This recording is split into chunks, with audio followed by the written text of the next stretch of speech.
21st Precinct, Sergeant Waters. What do you mean he's missing? Missing from where? Yeah? Yeah? Well, how long ago did he leave? Uh-huh. How much money? You are in the muster room at the 21st Precinct, the nerve center. A call is coming through. You will follow the action taken pursuant to that call from this minute until the final report is written in the 124 room at the 21st Precinct. All right. I understand. Now, just hold the phone. I want to connect you with the detectives. Yeah. Just hold on. That's right. 21st Precinct. It's just lines on a map of the city of New York. Most of the 173,000 people wedged into the 9/10 of a square mile between Fifth Avenue and the East River wouldn't know if you asked them that they lived or worked in the 21st. Whether they know it or not, the security of their homes, their persons, and their property is the job of the men of the 21st Precinct. The 21st, 160 patrolmen, 11 sergeants, and 4 lieutenants, of whom I'm the boss. My name is Kennelly, Frank Kennelly. I'm captain in command of the 21st. I was working my day tour, 8 a.m. to 6 p.m. After I went through the customary routine of turning out the platoon, reading reports and communications, and inspecting the cells and other parts of the station house, I went out on patrol of the precinct in sector car number 3. At 10:30 a.m., I returned to the station house to keep an appointment with the owner of one of the many nightclubs in the precinct, who asked to see me in regard to the application of several of his new employees for cabaret worker permits, which are under the jurisdiction of the police department.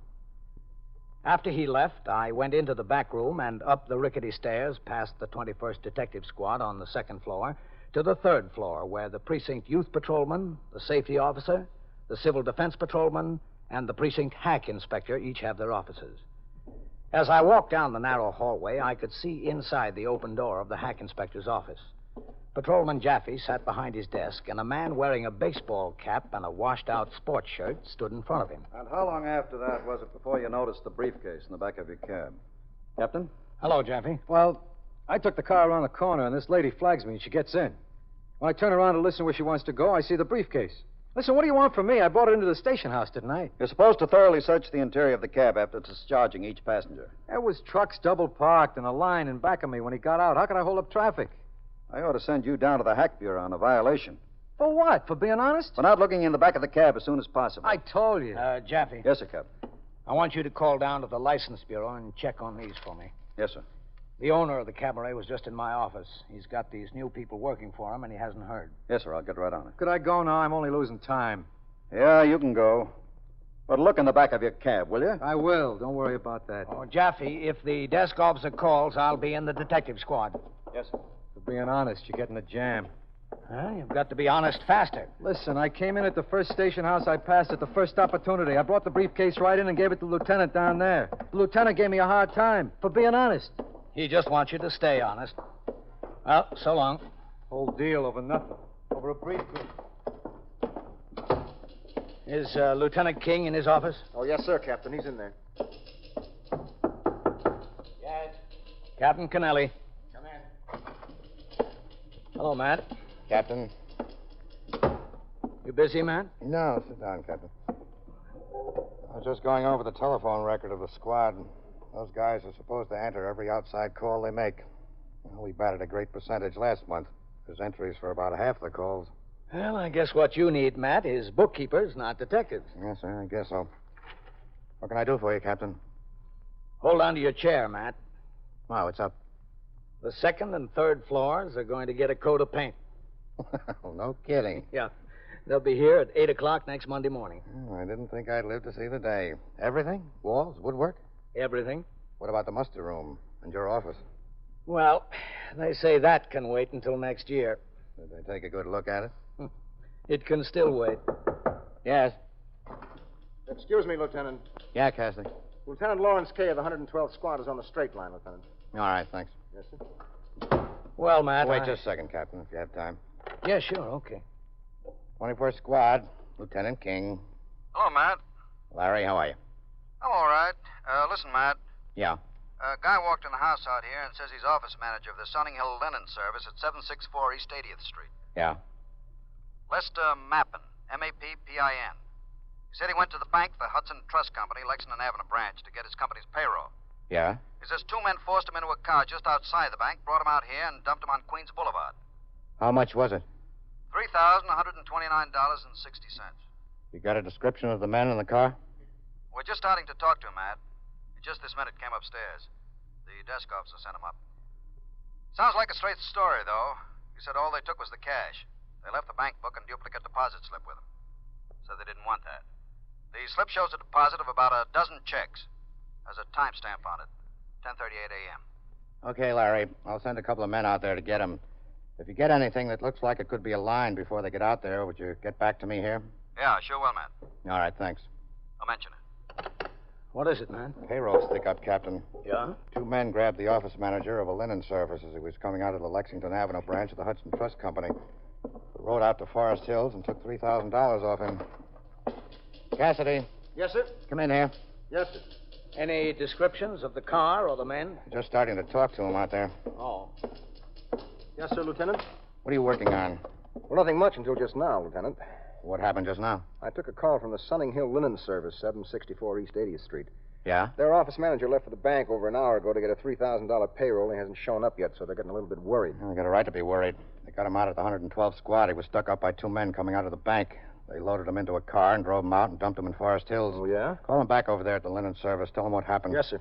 Who's out there with you? Novak, sir. Take Novak and ride on out to the 112th. Get this guy, all right? Yes, sir. All right, get going. Novak? Looked for a while like it was going to be a quiet day, Captain. You hadn't counted on it, had you? No, sir, but I had my hopes up. Detectives Cassidy and Novak left immediately for the 112th precinct in Queens, where the man who had reported he had been robbed of a $3,129 payroll was being interviewed. Before I went downstairs to the muster room, Lieutenant Kay, the commander of the 112th Detective Squad, again telephoned Lieutenant King, the commander of the 21st Squad. Lieutenant Kay's detectives had obtained more details from the victim and a description of the two men he said robbed him. He also gave a description of the car, but was unable to furnish a registration number. At noon, sector car number 4 came by the house for me, and I again went on patrol of the precinct. During the course of the patrol, we rode up Lexington Avenue, and as we approached the branch of the Hudson Trust Company, I saw the patrolman on post, Patrolman Charles Lasky, on the sidewalk. I instructed Patrolman Mercado, the operator of the car, to pull over to the curb. All right. Wait here, Mercado. Lasky? Yes, sir, Captain. Hello. Well, where were you? Where was I when, Captain? When those two stuck the gun on the fellow coming out of the bank and took a $3,000 payroll from him? Today? About 10:40. Today? Not last night. This is the first I've heard of it, Captain. What's your ringing time? 39. What happened? Well, the office manager of a linen service got a $3,000 payroll out of the bank. Came out here on the sidewalk. Two men accosted him, forced him into a car, and drove him out to Forest Hills. Didn't you hear about it? Well, I rang in at 11:40. The sergeant didn't tell me anything. Well, I don't think he knew about it then. No, it's been awful quiet on the post, Captain. Did you ring in on time at 10:39? Yes, sir, right on time. Where'd you ring from? Well, the call box right here in the corner. Well, how long were you on the corner? Didn't you see anything? No, sir, I didn't see anything out of the ordinary. Didn't you see two men walk up to another one on the street? One that was coming out of the bank? No, sir. You're sure? Captain, I would have noticed something like that if that happened. You're positive you were on the corner here at 10:39? Yes, sir, I was ringing in. For what length of time did you talk to the sergeant? No, for a couple of minutes, Captain. He was giving out an alarm on a lost child. Then where did you go? Well, if I remember correctly, I stayed right here on the corner for a while, and... Oh, yeah, there was a car parked in the no-standing zone here, so I wrote out a summons to hang on it. Right here on the corner? Yes, sir, it was parked right here. Let's see the summons stub. You have it in your book? Yes, sir. Let me see. Yeah, there it is. Yeah, the car was parked right here. I wrote out the summons at 10:43. Uh-huh. In other words, you were on this corner for at least 5 minutes. At least 5 minutes, Captain. The car you wrote out the summons for, it wasn't a black Plymouth two-door, was it? No, sir, it was a convertible. Did you see the driver? A Chevy convertible, green. Yes, sir, I saw the driver when she came out. She'd been in the drugstore for a while, and when she came out, I was still writing the summons. Were there any other cars parked between here and the bank at that time? No, sir, there weren't. You're sure? Well, if there were, Captain, they would have gotten a summons. Come on over to the call box a minute. Yes, sir. No, I didn't see anything going on here, Captain. If anything was going on at that time, I would have seen it. Yeah.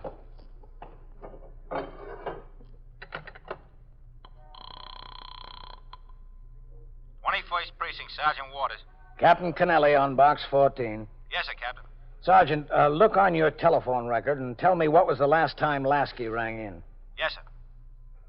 11:40, Captain. And the time before that? 10:39, Captain. From box 14? Yes, sir. From box 14, both times. Sergeant, connect me with Lieutenant King, will you? Yes, sir. Hold on, Captain.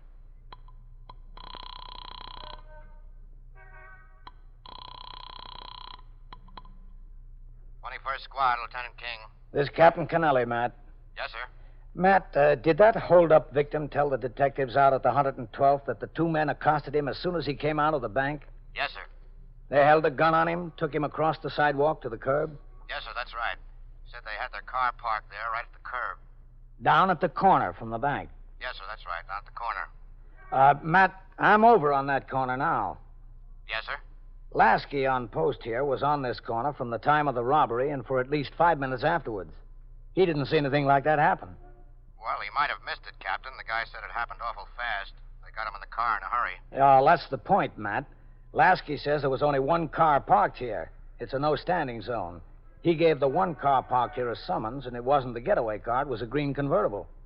Is he sure he was there during the time of the robbery? Well, the man's deposit slip was stamped 1038 in the bank, isn't that right? Yes, sir, that's right. 1038. Well, Lasky rang in from this call box here at 1039. Oh, did he? Yes, and he was standing here writing out the summons after that. The time on the summons is 1043. That puts a little bit different light on things, Captain. Yeah, I think it does. Did they get back from Forest Hills with the victim yet? No, sir, but they left there. I expect them back any minute. Well, I'm kind of interested to hear a little bit more about this robbery, man. So am I, Captain. If there was such a thing. All right, I'll be in a little while. Yes, sir. Captain, if those stick-up men parked their car there, I'd have seen it. I'd have tagged it. I don't think there was a car. If there wasn't a car, Lasky, there wasn't a stick-up. You are listening to 21st Precinct, a factual account of the way police work in the world's largest city. You hear your confession repeated over and over again, drummed into your head. They make you memorize it, sign it, and by torture and drugs, they finally get you so you yourself believe it. Then, finally, they put you on the witness stand, and you hear a voice admitting the guilt. You don't even care anymore. You hardly realize that it's your own voice, repeating the words they want you to say. Yes, that has happened in some countries. But there's a very good reason why it couldn't happen to you. 15 words in our Bill of Rights are your protection. They say very clearly, no person shall be compelled in any criminal case to be a witness against himself. When we read about the rigged trials, the phony witnesses, the drugged confessions that take place in certain countries today, we're pretty glad that our Constitution was written by men of foresight. Well, maybe they couldn't look ahead to our day, but they were determined to protect us against such things happening in this country. For ourselves, for generations to come, this right exists, assuring us of fair trials, due process of law, and no one can compel us to be a witness against ourselves. It's right there in black and white, in words that have been unaltered for 165 years. It is one of our freedoms. Now back to 21st Precinct and Captain Kennelly. When I got back into the car, I instructed Patrolman Mercado to return to the station house. He made a right turn at the next corner and came downtown on 3rd Avenue. I got out of the car and told him to pick up his partner and resume patrol. Then I crossed the sidewalk, walked up the stone steps into the muster room where Lieutenant Gorman was desk officer and Sergeant Waters was on telephone switchboard duty. 21st Precinct, Sergeant Waters. Oh, Captain. Yes, Sergeant. All right, 17. Division called. Inspector McBride wants to talk to you. All right. As soon as I sign the blotter. Yes, sir. What's doing, Ray? 21st Precinct, Sergeant Waters. Well, what's the trouble, lady? Yeah? Yeah? Heavy smoke is coming out of the smokestack? Well, I'll tell you what you do. You call the Department of Air Pollution Control. Air Pollution Control. Yes, ma'am, that's right. Worth 40495. Worth. W-O. Well, I agree with you. Something ought to be done about that. Yes, ma'am. You're welcome. Don't mention it. What time did Inspector McBride call, Sergeant? Oh, it was 12:14, Captain. Oh. I told him you were out on patrol. I asked him if he wanted you to get a radio call put out for you. He said no, just have you call him when you got back into the house. All right. Oh, and there's a couple of other messages. I left them on your desk. Okay. We go straight on through the back there, Mr. Mappin. Hello, Cassidy. Oh, Captain. Mr. Mappin, this is Captain Kennelly, commanding officer of the precinct. How do you do? Mr. Mappin? Well, it's too bad what happened to you. Yes, and in broad daylight, right on the street in broad daylight. Oh, Cassidy, will you tell Lieutenant King I'm back in the house? Yes, sir. And that I'll be upstairs in a little while. Yes, sir. All right, right back that way, Mr. Mappin. You just can't tell. You just can't tell about what? Just can't tell what's going to happen to you in broad daylight. Yeah, well, lots of things can happen. Upstairs. Yeah. And how did they know I was going to be in the bank and when I was going? Oh, they have ways of finding those things out. In broad daylight. Yeah, well, it has to be in broad daylight. The bank isn't open at night. It's right over that way. Who is it I'm going to see? Lieutenant King. Oh, yeah. Go ahead. Thank you. It's all right. Right back there to that little office. I'd like to get a chance to call my office. Oh, you will, Mr. Mappin. I'd like to let them know where I am. You can call him. Yes. Cassidy, Lieutenant. Come in. Go ahead. Thank you. Lieutenant King, this is Mr. Mappin. Why, Mr. Mappin? Well, considering everything all right, I guess. Sit down, please. Thank you. Where's Novak, Cassidy? He's parking the car, Lieutenant. Okay. Well, that was some experience you had, Mr. Mappin. Yes, it was. I'd really like to call my office and let them know where I am. All right. Use this phone. Thank you.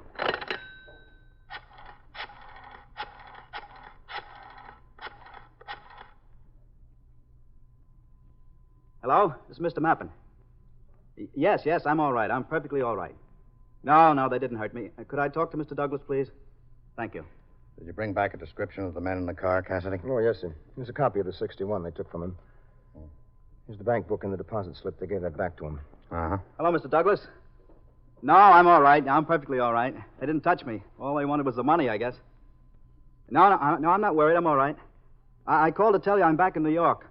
I'm at the 21st Squad, 21st Detective Squad. That's on the second floor of the precinct house. Yes, that's right, sir. That's right, Mr. Douglas. I'll ask him. Excuse me, Lieutenant. Mr. Douglas wants to know if you'd like him to come over here. No, that's not necessary right now. We'll want to talk to him, but we'll let him know when. There'll probably be someone over there to see him. Mr. Douglas, the lieutenant says it's not necessary for you to come over. He says they'll send somebody over to see you. All right, sir. Yes, sir. Yes, sir, I will, Mr. Douglas. Goodbye. Yes, sir. There's my boss. He's really being very nice about the whole thing. Well, he's insured, isn't he? Oh, yes, of course he's insured. Mr. Mappin. Yes, sir. I'd like to get the whole story of this from beginning to end. Is that all right with you? Well, I told it to the detectives out there, and I told it again to your two detectives when they came. Well, you really ought to get used to telling it, because you'll be telling it a lot more times. Yes, I suppose I will. First of all, where do you live? I live at 22 West 80th Street. Manhattan? Yes, sir, in Manhattan. How old are you? I'm 34. How long have you been working for the Sunninghill Linen Service? A little over 5 years. You always been employed there in your present position? No, I was one of the cashiers when I first came. I was promoted about 2.5 years ago. Just what does that mean, office manager? Well, I'm in charge of the entire office, all the girls, stenographers, and the clerks and the cashiers, everybody who works in the office. I see. Will you tell us what the routine is about the payroll? What do you mean, routine? I mean, just how is it made up and who gets it? Everything about the payroll itself. Oh, well, of course, it's not our complete payroll, you know. The office help is paid by check, and the drivers and the workers in the laundry get paid in cash. They get paid every week, and we get paid every 2 weeks, the office help. Well, why is that? I haven't any idea. It's just a system the accountant introduced several years ago. Must be some reason for it. Yes, I suppose there is. Now, payday is today, naturally. Naturally. Well, about 9:30 this morning, I phoned to the bank and told them exactly how I wanted the payroll made up. That is, I told them the payroll would be $3,129.60. I told them how many fives, how many tens, how many ones, and so forth that I would want. So they'd have it ready when you got there? Yes, that's right, in a package. You took a deposit to the bank also? Oh, yes, checks that had come in. There's no sense making 2 trips when you can make 1. Well, why isn't the payroll made up from the cash that the drivers bring in? It's mostly a cash business, isn't it? Yes, it is, but the money the drivers bring in comes late in the afternoon, and we take it over and put it in the bank in the night depository. Mr. Douglas doesn't like to leave all that cash around the office overnight. He says the safes are not very safe. The ones that we have, that is. He thinks it's wise to put it in the night depository. So do we. You went to the bank. Yes, I went to the bank, and first I made my little deposit. It was just 10 or 12 checks from some of the accounts that had come in. I gave the teller the payroll check, and he gave me the package containing the payroll. That was at 10:38 a.m. Oh, it was around there. I don't know exactly what time. Well, here's a deposit slip from the bank. You can see where it has the time stamped right on it. Oh, yes, I never noticed before they put the time on it. They do, yes. You left the teller's window with a package of money. Yes. $3,129.60. I headed out the front door to Lexington Avenue, just the way I do every week. When I got on the sidewalk, I turned to go back to the office. You're going to walk back? Yes. It's quite a pleasant day. I thought I would. And then I felt myself being shoved up against the wall, and these two men were there.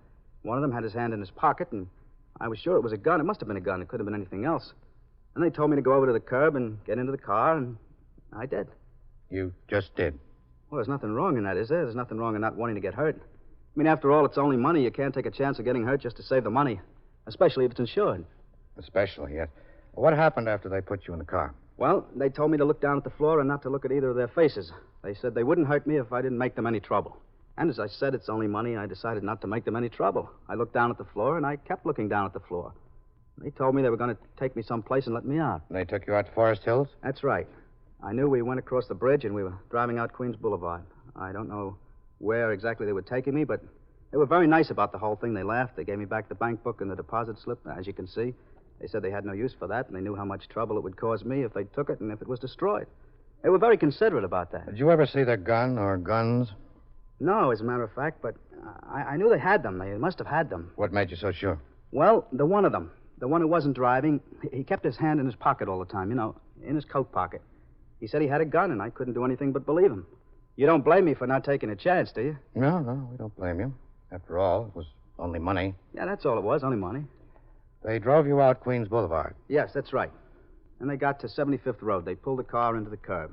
And the one that wasn't driving, he opened up, and he got out, and they told me to go down the subway. Go down there, don't look around. He said a friend of his was standing on the sidewalk there and would follow me downstairs and see that I didn't turn around or talk to anybody, use the phone, anything like that. Well, I couldn't do anything else but believe him. And I was glad to get out of the car. Guess you were. Yes, sir. I agreed to do exactly what they said, so I went downstairs in the subway. I guess that car just pulled right away. I didn't see anybody around there, and I walked a few steps toward the train. Then I decided that was just a story about having somebody follow me downstairs in the subway. So I got back up on the street. I looked around. The car was gone. And I saw a cop standing over there on a corner, so I just walked over to him and told him what happened. That's all there is to it. Yes? Captain Kennelly. Come in, Captain. Hello, Matt. Captain? Hello, Mr. Mappin. Captain? There's a couple of things I'd like to get straight, Mr. Mappin. Oh, yeah, sure. Anything you want to know, I'd be glad to tell you. I don't think I skipped anything. Well, there's a few things I'd just like to make sure about. Sure, anything you want. But listen, could I get some lunch, do you think? Any way I could send out for a sandwich? Yes, we'll get a sandwich for you. Gee, I'd certainly appreciate it. I haven't had a thing to eat since breakfast. It's getting pretty late. As soon as we get through here. It won't take long. Well, all right, if it won't take long. You were in the bank at 10:38 a.m. If that's the time it says on the deposit slip, I guess that's when I must have been in there. I told you it was right around that time. Yes, you told us. Then you came right outside, started to walk back to your office. That's right. When you got out on the sidewalk, you were accosted by these two men. Yes. They told you to walk to the curb right there in front of the bank. Well, almost in front of the bank. Down closer to the corner a little bit, I think. Between the bank and the corner. Are you familiar with it? The bank isn't exactly on the corner. There's a couple of stores between the corner and the bank, Captain. Yes, I know the spot. They forced you to get into a car which was parked at the curb. That's right. You told the detectives it was, a 1952 Plymouth two-door. That's right. That's what I think it was. It could have been a 51, but I think it was a 52. What did you do with the money? Well, they took it away from me almost as soon as I got in the car. They took the package just like it was given to me at the bank. I don't mean about the two men. I mean, what did you do with it? I told you. I gave it to them, those two men. Now, how could you give it to them if there weren't any two men, there wasn't any car? Oh, wait a minute. Mr. Mappin, there was a police officer standing on that corner at the very time you came out of the bank. Well, that could have been. In the space you described, there's no parking allowed. The officer was writing out a summons for a green Chevrolet convertible that had been parked there in violation of the law. No other car was parked there at that time. Now, what'd you do with the money? I was held up. They took it away from me. Where is it? I told you that the two men took it away from me. They held me up on the street and made me get in the car. Captain, could we get Patrolman Lasky in here to have him describe the conditions on the street at that very time? We sure can. How soon do you want him, Matt? Let's get him in here as soon as possible. We'll have to take a ride out to Forest Hills and go to his sister's house. My sister's house? Yes, that's right. If you won't tell us where the money is, we'll find it. What are you going to do at my sister's house? Find the money. It's not there. I don't have it. But you were there this morning, weren't you? No. Now, why would your sister lie to me? I made a telephone call to the house. She answered the phone. I asked for you. I told her I was a friend of yours. She said you weren't there, but you had been there this morning. You came to visit her, and you left. How about it, Lester? Well, nothing about it. I don't know what you're talking about. Look, I knew you picked Forest Hills for some reason. While you were on the way back here, I called some people at your office, asked them who your relatives were. They told me you had a sister in Forest Hills. Is the money there, Lester? It is there, isn't it? Yes, it's there. I didn't even unwrap it. I didn't even take it out of the package. It's there. Now, why did you want to steal it from your boss? I didn't want to. I had to. I just had to. You believe me, Captain? I just had to. What do you mean you had to? I just did. Well, what were you going to do with the money? I needed it. I wanted to go to Europe. Everybody was going to Europe. I wanted to go to Europe. I wanted to take a trip. Well, Lester, I don't think you'll get to Europe, but I do guarantee you a trip.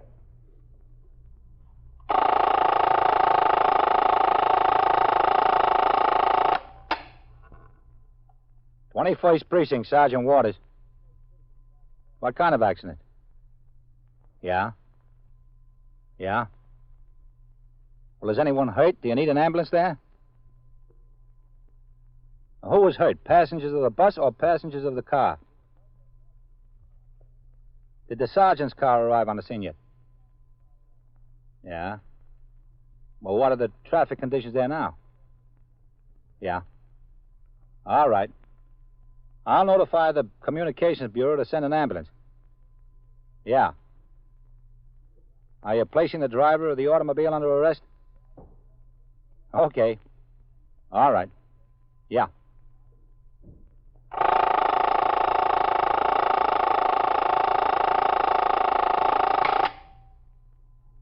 And so it goes. Around the clock, through the week, every day, every year.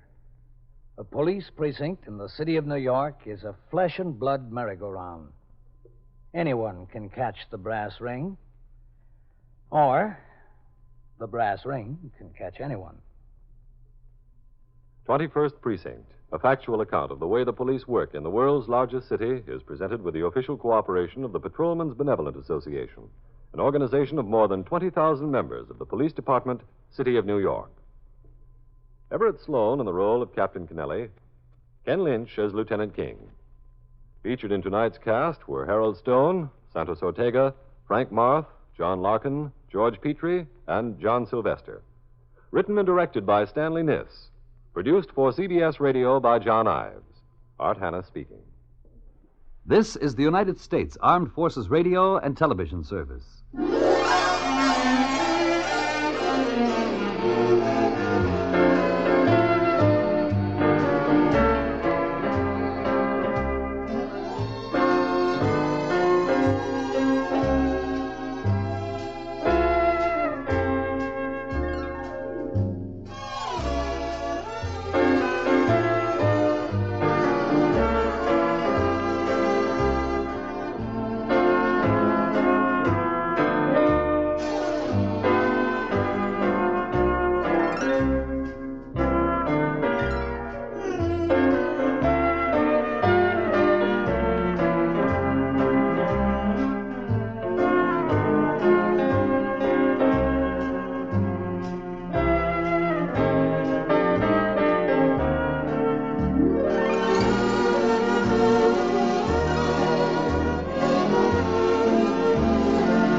Precinct.